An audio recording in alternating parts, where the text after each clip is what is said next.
Empire.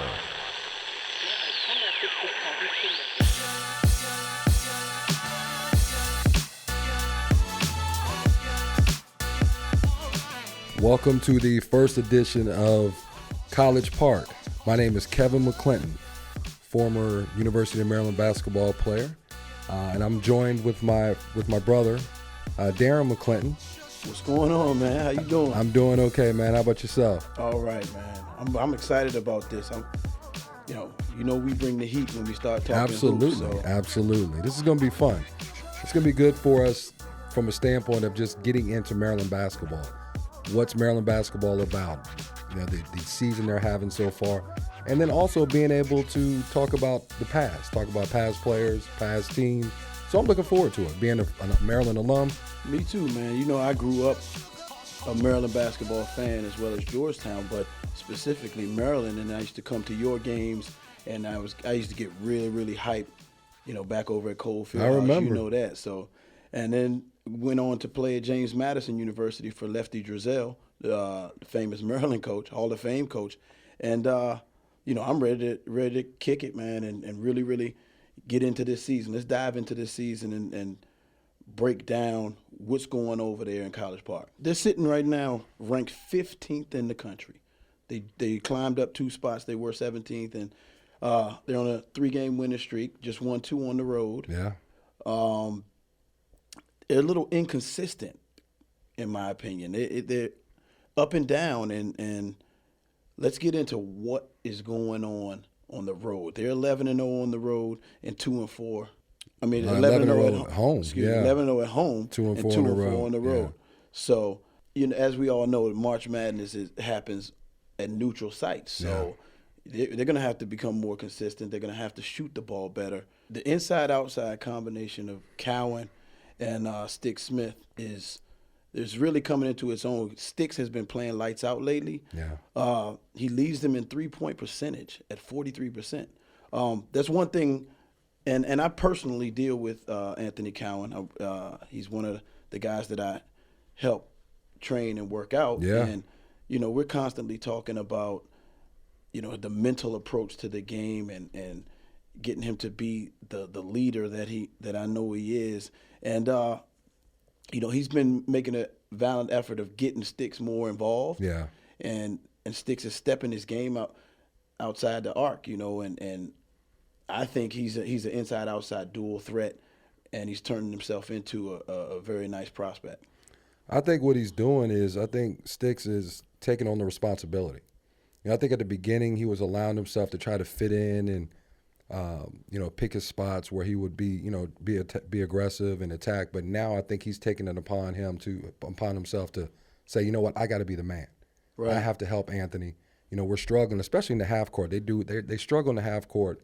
But I think what he's doing is he's taking on that responsibility of saying, you know what, I need to make my mark on this team. And he's doing that. And I think it's great for Maryland because they need somebody outside of Anthony Cowan. Wiggins has been up and down. Ayala's been up and down. And they need somebody to step up. And Sticks is doing a great job of doing that. Hopefully he can continue to do it. You're right. But because we just need to see.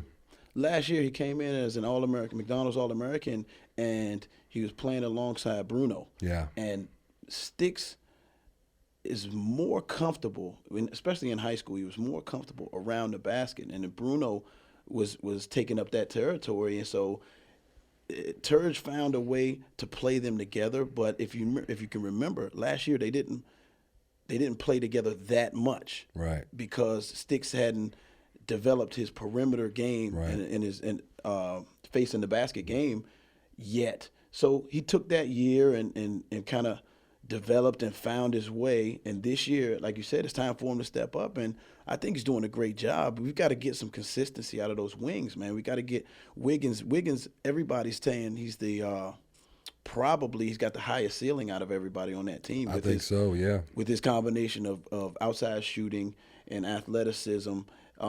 He's had some Sports Center type plays this year, a couple follow-up dunks. He's very, very athletic. But we've got to get the shooting percentage up. You got Anthony shooting 37% from the field, 32 from three. You got Wiggins shooting 36% from the field and 33 from three. When you get on the road and you get in those neutral sites, you get in the crunch time in March Madness, we need some more consistency from the outside. If you're going to take a lot of those shots, Right. you need to make a lot of those shots. Yeah, that's true. That's true. I think that with Maryland, as far as their shooting percent, I think at the beginning of the season, I think it was one of those things where they're last in the Big Ten. Right, but I think they were listening to people talk about how good they were supposed to be. Right. And that could have been pressure. Mm-hmm. You know what I mean? When you're projected to be a good team and be Final Four possibility, you start to listen to that, and I think it can be it can be a lot of pressure on you.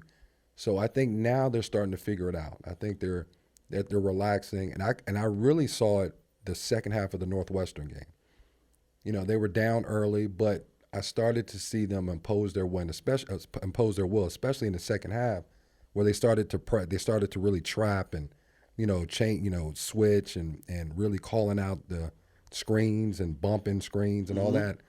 And then they allowed them to kind of really get comfortable about what they were doing defensively, and I think that got them going. And especially with the lineup they put in there, they had Wiggins, Ayala, they had Sticks, they had Morcell, and they also had Cowan. I think that's their best lineup, to be honest with you. It's their most versatile lineup.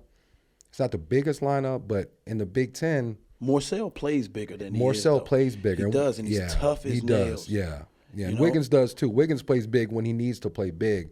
And I think with that, I think if they impose that lineup a little bit more, then I think they'll be able to be successful with it. But I think that's where I saw that's when I saw Maryland really start to take off as far as having that team out there and being comfortable with what they were doing. And they won that game, and then it came on and won the next game. So, we'll see, but I think they're starting to get comfortable where they are. So I was listening to the post game interview with Wiggins after that Northwestern game, Right? And he said that they went into the locker room at halftime and really kind of looked each other in the face and challenged each other, as well as Turge challenged them as well, and they turned it around in that second half. And I know the fans were sitting back thinking, is this going to be the same? I've seen this story before. Right. Because Maryland's been getting off the slow starts all year long. Right. And you can't just keep relying on the first 4 to 6 minutes of the second half to set the tone again and say we're back in this game. Right. Because you're going to go against, formidable opponents. The Big Ten is a beast. You know what I mean? So you can't expect to do that against your Iowas, your Michigan States, even your Penn States, and if they're going to keep doing that, getting off the slow starts and then relying on their defense and relying on runs in the second half to get back in the game, okay, yes, a couple of times you win close games like that helps you in the long run, but you consistently, you cannot dig yourself in holes like that. No, you can't, but what I want to see Maryland do, and they haven't done it yet, I've been calling for it. I want to see them apply a little bit more defensive pressure, because I think with Maryland, that's how they're going to win consistently. Because Tempo is important. It's very important. They're very athletic, and they don't use it as much as they should. They play half-court basketball, and that's Big Ten basketball. But even if that's Big Ten basketball, they need to do what they do well. Right. You know what I mean? Pick up full court, maybe trap a little bit, force tempo. And if they can do that, then I think they'll be able to get a lot of, easy baskets, maybe transition, maybe get out and run, because they struggle in the half court like we talked about. And I would like to see them apply their will a little bit more on pressuring the ball. You know what I mean? Picking up, because teams don't pick up anymore. They don't pick up full court. They don't press anymore. But I think a team like Maryland, I think they need to do that, because that'll play right into their strength. And I agree. I think that Sticks can outrun any big, because Morcell's really a guard forward. Yeah, he is. And if they're going to go with him at the 4 and not Dante Scott, you're going to give up a lot of height. Yeah. Especially in the Big Ten, where they got bigs all the way across the board. But what you gain is speed. And if you can pick up the pace of the game, you're right. You're playing right into, those guys' hands, and I think that's going to be the advantage as well. Get those guys out on the wing. Cowan he's so fast. He's lightning quick. Yeah. he's quick in the half court, but he's really quick when he's going end to end. And there may be times where you get beat. There may be times, and if you're pressing, and team might get a layup or they might get a good shot, but that's okay. You're trying to force tempo, and teams, if they're not used to going against a press, then eventually you'll start to see it take its, it'll start to take its course on you, on the other team. So that's what I would like to see Maryland do. Don't just stay with half court offense, because you have teams that are bigger than you, and that's what they want to do. Wisconsin does that. Iowa does that. Purdue, they all play half-court basketball. Mm-hmm. Maryland doesn't have that kind of team. They don't have an inside presence like some of these other teams do. So what that I would like to does? see them press a little bit more. If you pick up the pace, and you know this as well, if you pick up the pace, sometimes you get easy baskets. Yeah. And when you get easy baskets in transition, you get some nice looks around the basket, or you get a couple dunks that gets you feeling good, and it gets – it gets the adrenaline flowing. And, the last couple of games that I've seen, they've started the game off from way downtown. Yeah. Going from the outside in. And if you're not going to post up all the time, at least get some easy ones in transition. And I'd like to see them start the game off doing that, Yeah, I would too. But if they're not going to, if they're going to post somebody, I'd like to see them post up Wiggins. I really would, because I think Wiggins has the body. He's long. Yeah. And the strength to be able to take advantage of some of those small guards down there. And it doesn't always have to be a big that you post. Yeah. It can be a guard that you post. And I would like to see Maryland do that. Get Wiggins, because I think that's the problem with him sometimes, is he doesn't feel like he's in the game. You know what I mean? Mm-hmm. As far as, if he's not making shots, he doesn't feel like he's in. I'd like to see them run plays for him. Run a couple quick hitters for him. Get him going. Just like they're starting to do with Sticks. Get him going. Because now I think you have a big three. You have Cowan, you have Sticks, and you have Wiggins. And then the rest of those guys can play off those three. But I would like to see Wiggins be a little bit more consistent, run some plays for him, get him off early, and then that way we'll kind of set the tempo for him moving forward as the game progresses. But, if they're going to post, Wiggins is a guy that I would like to see them post up.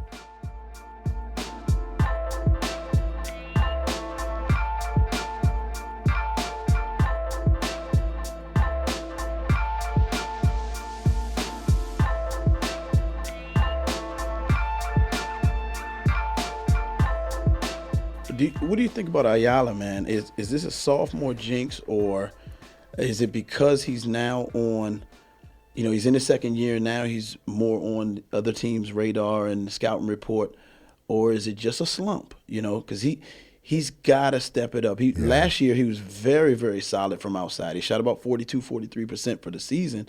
He was one of the leaders in the conference, especially as a rookie. That was very impressive.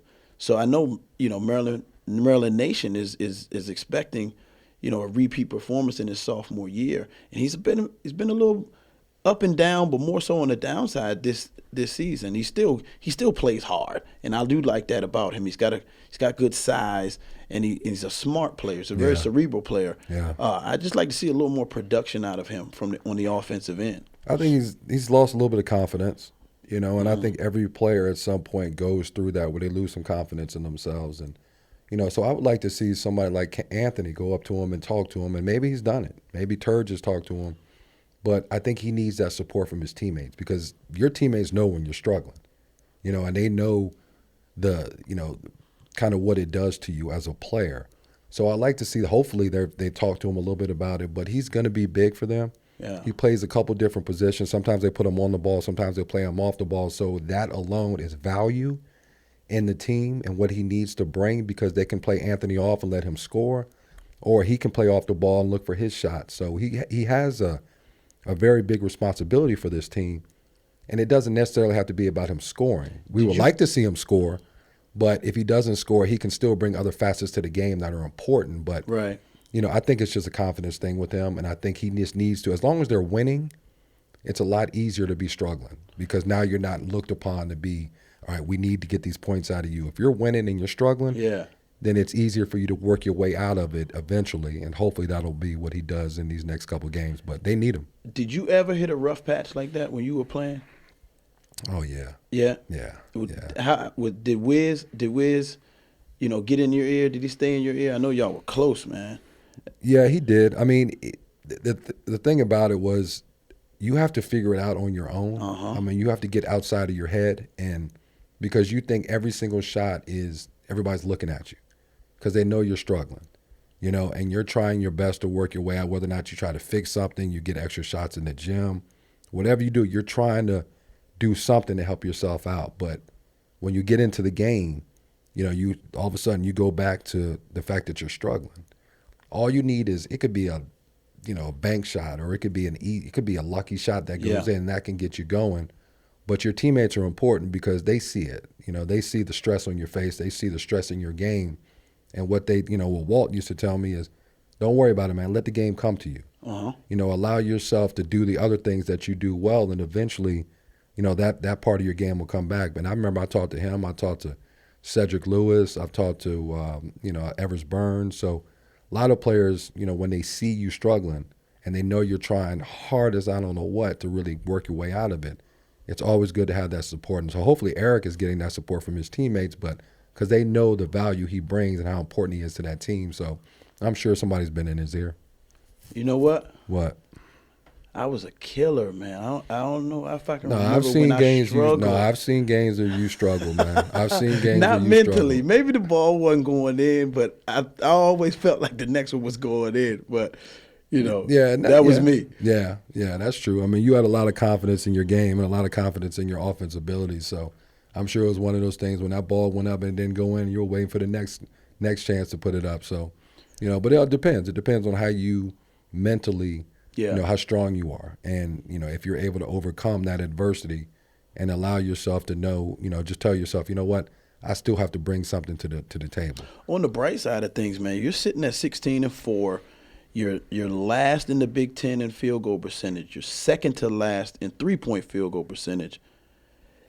You got to feel pretty good about the stretch run. You're shooting awful, and you're still in fourth, tied for fourth with Iowa. Yeah, I think. Well, the thing I think is going to help them is knowing that their defense is always there. Mm-hmm. I mean, they're a defensive team. I mean, let's call it for what it is. They're a defensive team. They're going to hang their hat on their defense. Their offense, they can allow themselves to work through these rough patches on offense because they know at the end of the day, if you can't score on them, then they'll be fine. Their defense is what can't be inconsistent. And they're shooting pretty good at the free throw line. And what they are leading the Big Ten in is offensive rebounds. So if you're going to jack up a lot of shots and miss, you go get yourself a second chance opportunity, and they're doing a really good job of that.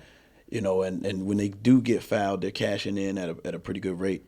I like to see them limit. They've limited their turnovers because I know there was a stretch there where they were turning the ball over a lot. Mm-hmm.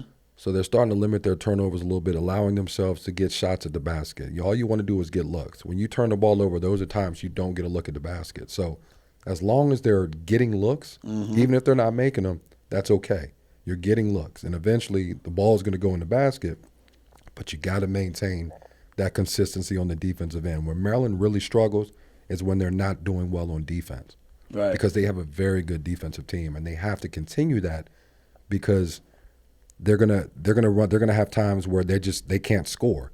They can't score, and they just need to make sure that their defense is consistent and on point. And if they can do that, they'll be fine. But, I'm worried about those games where teams, some teams get hot. Yeah. Some teams score. And those games, even if you are playing good defense and the other teams are scoring, you got to be able to put the ball in the basket. And that's where Maryland struggles, is being able to consistently put the ball in the basket. So, well, I think this game Sunday against Indiana is going to be really, really important. That's a really important win. The way they won that game, it's going to help them down the stretch, man. Like, for Sticks to get that close to the basket shot and then also erase them on the other end with that defensive play. Talked a little trash, Turge got on him about that. He had a public apology, but that's passion, That's a little bit out of Sticks' character, but it shows that he's passionate about it and he's really feeling good, and that's a good sign for Maryland fans. I like the way the game went because they started off on fire. Mm-hmm. I mean, they started off really, really well, And the previous games, they started off really slow. It's the opposite of what's So been it was happening. the opposite of it. And so they went through that stretch at the beginning where they were making everything. And then Indiana came back. And then in the second half, Really Indiana took the lead. And so that was a dynamic where we hadn't seen. You start off really well, and then you allow the other team to come back, like Maryland had been doing. Now you're letting the other team come back. How do you respond? And they did a great job of responding. And again, that's growth. Close the game on a 7-0 run Yes. in an atmosphere like Indiana. That's big. That's big time. So, Kev, man, did you see Coach K last night go off on the Cameron Crazies? I thought I'd never see that. Right. Because he loves those fans. He loves does. it, yeah. But you know what is funny is that he actually misunderstood the situation. You know, he thought that the fans were getting on Jeff Capel, and they weren't. I think they were saying they wanted them to come back to Duke. And I think Coach K read that differently. And so he went over there and told him to shut up, you know, and he ended up apologizing. He apologized about that, but I've never seen that from Coach K. They're some of the craziest fans Who you in telling? college basketball. Who you telling? Hey. Shoot, who you telling, man? I played there 6 times in my career, man. Who you telling? I mean, What's 3 times. Excuse what's me. the Played them 6 times, craziest 3 thing? times. What's your craziest encounter down there with the Crazies? You know, it's fun. I'll tell this story. It's funny. I think it was our senior year, and Mom went. Mom went down to Cameron. Uh-huh. And I told her before the game, I said, listen, Mom, they're going to say things that you're not going to want to hear. She said, you don't tell me. I'm your mother. You don't tell me what I know how to handle myself. I know how to act. I said, okay, I'm just letting you know they're going to say some things that you're not going to like. Oh, absolutely. Don't listen to it. Don't let them bait you because they're going to do things. They're going to say something. It's rough. The crowd is right on top of you. Right. They're right behind your bench. I mean, it's almost like high school bleachers. It's right behind your bench, and everything that the fans say, you can hear. Mom was, I guess, 9, 10 rows up. Yeah. And I think I missed a shot or something happened. We called a timeout. Right after that, we called a timeout. And I'm looking in the stands at her, and she's going back and forth with somebody. Oh, my goodness. Going back and forth with somebody. Right. You know what I mean? Right. And I just sat there and just shook my head because I knew what that was about, you know? And after the game, I talked to her, and I said, Mom, what happened? I saw you talking to what was going on in the stands? What do you ask? Don't be questioning me. Don't you question me. Why weren't you out there playing? I said, Mom, I'm just telling you that I told you what was going to happen. Why are you engaging with fans? Oh. I didn't like the way they said. I told you what they were going to say. Oh, yeah. I told you what they were going to say. Well, they didn't have to get all personal. They didn't have to. I said, okay, Mom, that's it. Yeah, no more games. You can't come to any more road games. Oh, they have practices. It's something else. It's something else. If you can play in front of the Cameron Crazies and you can keep your composure. But it was so much fun, though. It was so much fun because that's what college basketball is all about. Sure. You know, there are times when you're on the free throw line and the whole arena is quiet. You can hear a pin drop. And as soon as you're about to shoot the free throw, they all yell. You played some of your best games at Duke. I played my best game I played my best college game my junior year at Duke. I had 25 points, 11 assists, and I think 7 rebounds or something like that. And Walt fouled out like with 6 minutes left in the game, and they were number 1 in the country. Uh-huh. And I think we were like 20-some point underdogs. You know what I mean? Nobody gave us a chance to win that game. Leitner was there, Grant Hill, Thomas Hill, Antonio Lang. Bobby Hurley didn't play that game. I remember that. And, we just stayed with them. We stayed with them. And we had a chance to win at the end, but, that was Duke. And they ended up winning the national championship that year. So, yeah. And then they lost the next game. So we lost to them by 2. We lost, I think it was 91-89 we lost to them. And then the next night, I guess a couple nights later, they went down to Wake and lost to Wake. But that was one of, 2 losses or 3 losses they had for the whole season. They were really good.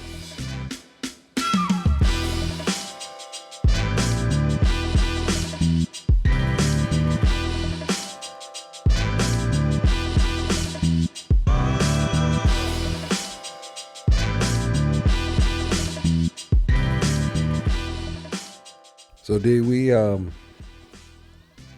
a tragedy on Sunday. The bean. The bean. It was devastating, man. What was your? Because I remember I got the text from you. You know, you sent me the text, the link about Kobe, and at first, I couldn't believe it because we just remembered the night before he was, congratulating LeBron on passing him, and it's so shocking. And first, when I first got the text, it was about 1 o'clock, a little bit after 1, I think. And I thought it was fake news. Yeah. And Kobe meant so much to so many people worldwide. He along with Michael Jordan were the motivating, driving factors of what made me play the game of basketball so hard and so intense. It's my attention to detail comes from those two guys. Right. And you it's kind of like an artist, man. When you got like a great artist, if that artist dies, then you start to appreciate his work, his or her work, and you start to like the value of their paintings or their material goes up. Yeah. And now, after his death, people are starting to have testimonies, stories of greatness, of how Kobe influenced them, or their last or best moment with Kobe. And it's so many ways that he influenced people, so many ways that he inspired people. It's just incredible. I saw a post where in the Philippines they did a mural on an outdoor court in the middle of an apartment complex of Kobe and Gigi and Gianna. It's beautifully done, but that's in the Philippines. The whole basketball league in Ireland, they're taking a minute of silence before every game this week. I'll tell you, the thing that got to me was the transition he was making from playing basketball to his life now. Mm-hmm. And, you see him watching games, smiling. He's with his daughter. You could tell he was in a happy place. You could tell that he was very, very excited about what the future was going to bring for him. You could tell he was at peace. He didn't have to be the Mamba anymore. He could be Kobe Bryant the dad, Kobe Bryant the coach. And I think for me, that's what stands out the most, is because you didn't see Kobe smile a lot when he played. Obviously not, because he was a competitor and he wanted to rip your heart out. But you saw a lot of that, and I think that's the most tragic part of this whole situation, is that he was evolving into somebody totally different as far as what he wanted to do. He wanted to be involved in women's sports. He wanted his daughter to be able to have some of the opportunities that he had. You saw him training her, coaching her. And I think that's what I get out of it, is he was becoming Kobe Bryant as opposed to the Mamba. Now, the Mamba mentality is something that will never die. And he passed it on, because she was dubbed Mambacita. Mambacita. And he used to always brag. He said she had it. She had that drive, because his older daughter played volleyball, right? And then the younger two, they haven't figured it out yet. But he said that she had it, and he could tell, right, that she was gonna be something special. Kobe is this generation's Michael Jordan, and I talked a little bit earlier about his influence on society, but every parent and every coach wants to instill Kobe's qualities in their players, in their kids, right, like the work ethic, yeah, the attention to detail, the dedication to your craft, whatever it is. You know, I heard somebody call in on my ride to work, and I heard somebody call in and said that Kobe was their favorite player, but they weren't an athlete like that, not a high level athlete, but he wanted to live the rest of his life in corporate America with the Mamba mentality. He said he was going to attack every day the way Kobe attacked his days. The way he was going to approach every meeting with Kobe's mentality. You know what I mean? So it's like it's going to affect so many people, and I think it's going to inspire the way he lived, the way he approached the game of basketball, and the way he approached being a dad and being a parent. It's going to affect people. In his passing, it's going to make now people are concentrating on his body of work while he was living, and while he was still alive, I think a lot of his fan base would just marvel at how great he was on the court. The 81-point game, the 10 straight games of 40 plus. Yeah. All those accolades and all those records that he broke, and how he was chasing Michael Jordan's excellence. You marvel at that as a fan, but you don't take the time to look at the work that was put in to get to that point. And now that he's passed, now people are starting to have testimony. I came into the gym. It was a rookie. I forget his name. It was a rookie. Was with the Lakers, and he came into the game. He came into the arena, and he wanted to get some shots up, and it was about 5:30 in the morning.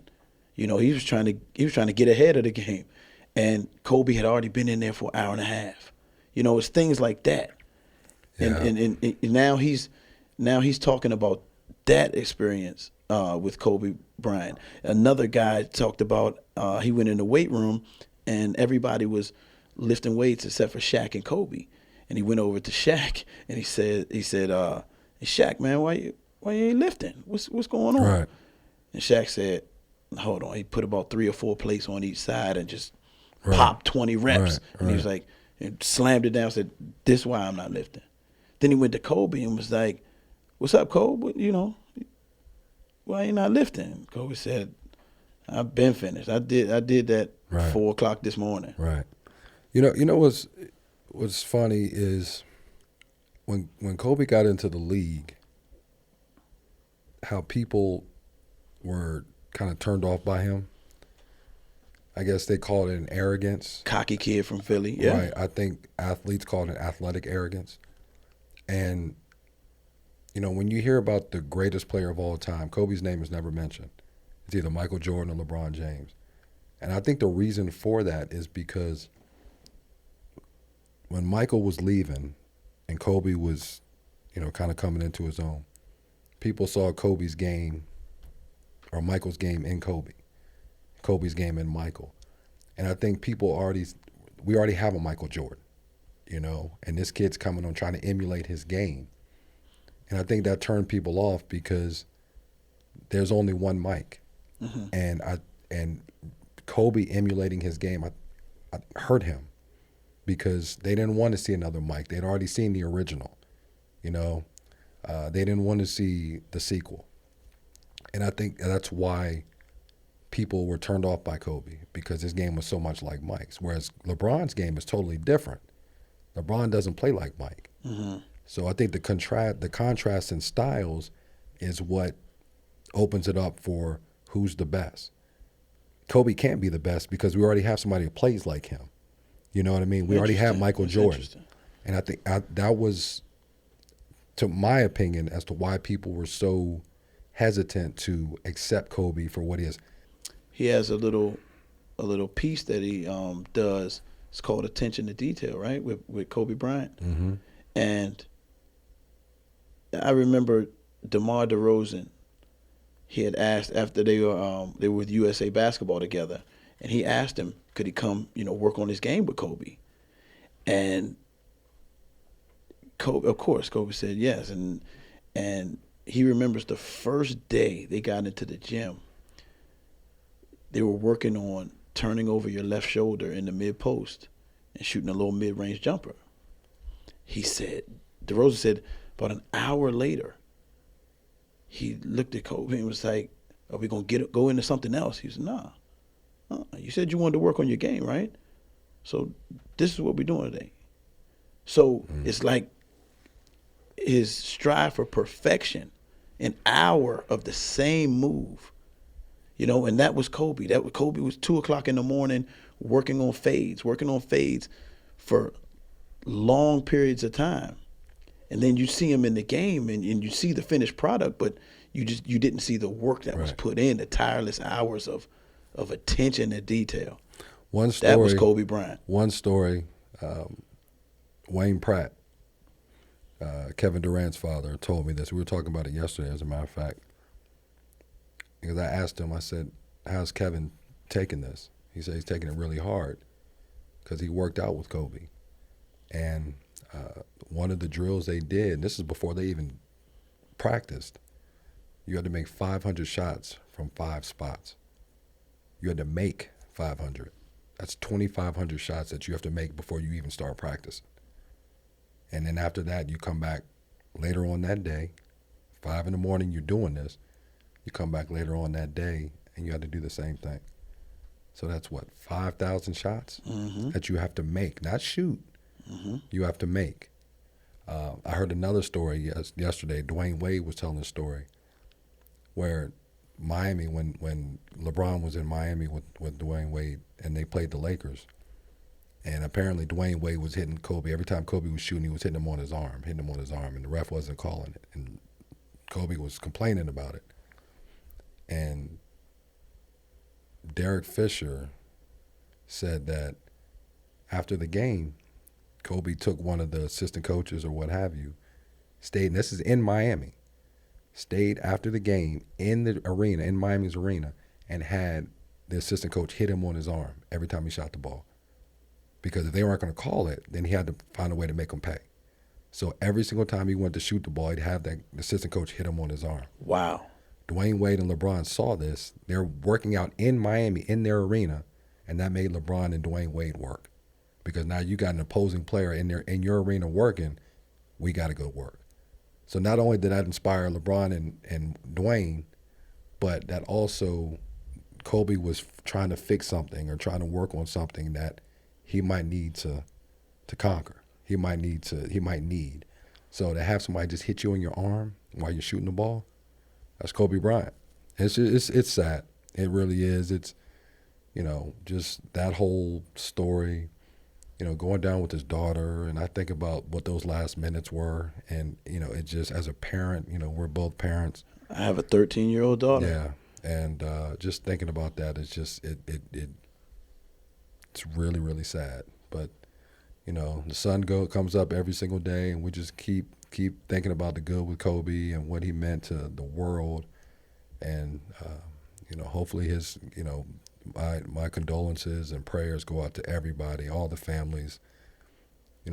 Hopefully we'll continue to get through, and everybody just has to lean on each other. But it was a tough time.